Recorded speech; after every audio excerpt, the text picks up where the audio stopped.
In the summer of 1871, Mother got hold of some literature sent out by the railroad telling of the glories of Nebraska and how there were homesteads to be taken within 4 miles of the state capital and the university. She was greatly enthused and urged Father, as we say now, to get in on the ground floor. Between 1860 and 1900, Western farmers put more acres under the plow than had been cultivated in the previous 250 years of American history.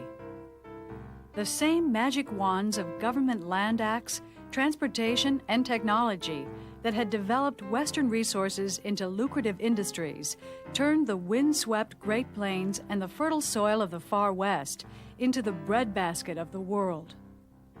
Offering 160-acre plots to almost anyone who promised to cultivate the land for 5 years, the Federal Homestead Act of 1862 set off the Great Western Migration.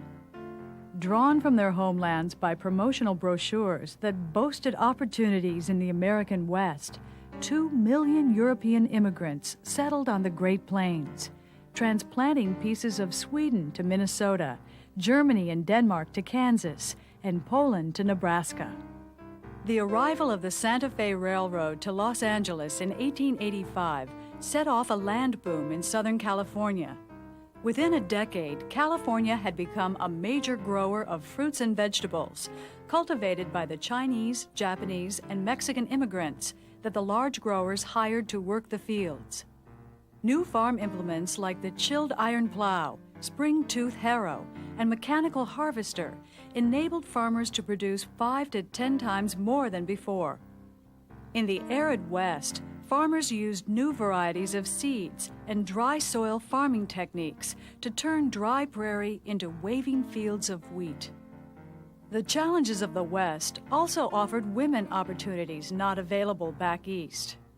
They ran boarding houses and restaurants, operated businesses, ran their own farms, and entered the professions. The West had more female doctors than any section of the country.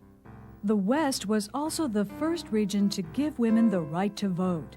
In Utah and Wyoming, women first voted in 1870, followed later by women in Colorado and Idaho.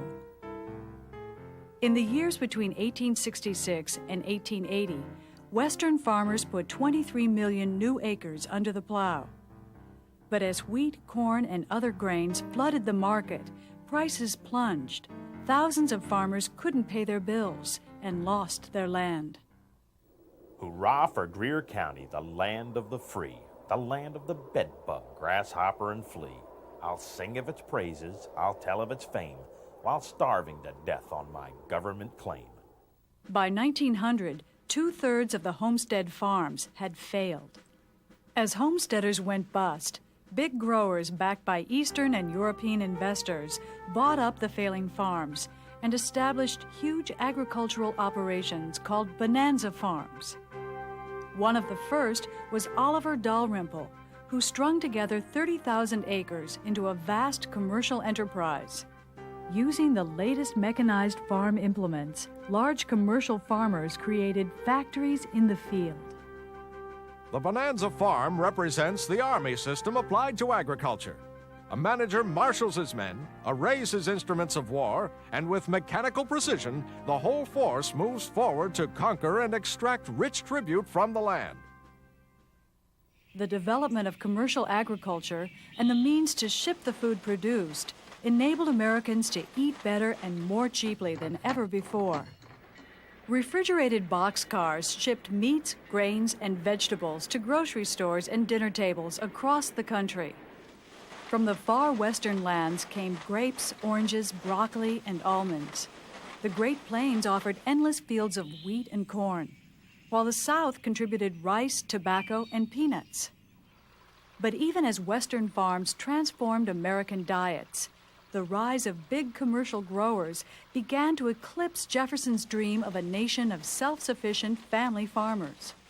As agricultural opportunities collapsed in the countryside, as prices declined in farm goods, more and more people moved off the farms and came into the cities looking for jobs.